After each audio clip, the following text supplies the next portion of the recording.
ഇന്ത്യയിൽ ആദ്യമായിട്ട് PM ശ്രീ പദ്ധതിയിൽ ഒപ്പിട്ട ഗവൺമെന്റ് കോൺഗ്രസ് ഭരിക്കുന്ന സന്ദർഭത്തിൽ രാജസ്ഥാൻ ഗവൺമെന്റാണ്. കർണാടകത്തിൽ ഇപ്പോൾ അവരെ ഭരിക്കുന്നുണ്ട്, അവിടെയുണ്ട്, തെലങ്കാനയിലുണ്ട്. അത്രയിലെ സംസ്ഥാനമുള്ളൂ. ഇപ്പോൾ മുമ്പത്തെ പോലെ സംസ്ഥാനമില്ല. അവിടെയെല്ലാം ഒപ്പിട്ടിട്ടുണ്ട്, അവിടെയെല്ലാം നടപ്പിലാക്കുന്നുണ്ട്. എന്നിട്ട് ഇവിടെ ഇടതുപക്ഷ ജനാധിപത്യ മുന്നണിയെ അടിക്കാൻ ഒരു വടി കിട്ടുമല്ലോ എന്ന് വിചാരിച്ചിട്ട് അതിന്റെ മേലെ നിലപാട് സ്വീകരിച്ച് കൊണ്ടുപോകുന്ന ഒരു സമീപനമാണ് കോൺഗ്രസിനുള്ളത്. കോൺഗ്രസിന്റെ ഇരട്ടത്താപ്പാണ്. അവർക്ക് രാഷ്ട്രീയമാണ്. കേരളത്തിൽ ഒരു വികസന പ്രവർത്തനവും നടത്താൻ പാടില്ല എന്ന രീതിയിലുള്ള നിലപാട് സ്വീകരിക്കുകയാണ് അവർ ചെയ്യുന്നത്. ഞങ്ങളെ സംബന്ധിച്ചിടത്തോളം ഞങ്ങൾ നയപരമായിട്ട് അന്നും ഇന്നും ഇനി നാളെയും ഈ PM ശ്രീ പദ്ധതിയുടെ ഭാഗമായിട്ടുള്ള നിബന്ധനകൾക്കെതിരാണ്.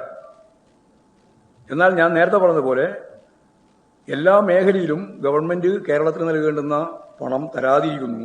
അത് ചെറിയ രീതിയിലുള്ളതല്ല, ആയിരക്കണക്കിന് കോടി. ഇപ്പോൾ ധനകാര്യ വകുപ്പ് മന്ത്രി പറഞ്ഞ പോലെ 8,000-ഓളം കോടി റുപ്യ നമ്മുടെ നെല്ല് സംഭരിച്ചത് ഉൾപ്പെടെയുള്ള പൈസ തരാതിരിക്കുന്നു. ഓരോ നിബന്ധന വെച്ചുകൊണ്ടാണ്. അപ്പോൾ ഇതെല്ലാം വെച്ചുകൊണ്ടുള്ള ശക്തിയായ നിലപാടാണ് കേന്ദ്ര ഗവൺമെന്റ് സംസ്ഥാനങ്ങൾക്കെതിരായിട്ട് ഒരുതരം സാമ്പത്തിക ഉപരോധം പോലെ ചെയ്തുകൊണ്ടിരിക്കുന്നത്. PM ശ്രീയുടെ ഭാഗമായിട്ടും അത് തന്നെയാണ് സംഭവം. അത് കുറേ കൊല്ലമായി, ഇപ്പം തുടങ്ങിയതല്ല, 2-3 വർഷമായി ഇതിന്റെ മേലെ നടക്കാൻ തുടങ്ങിയിട്ട്.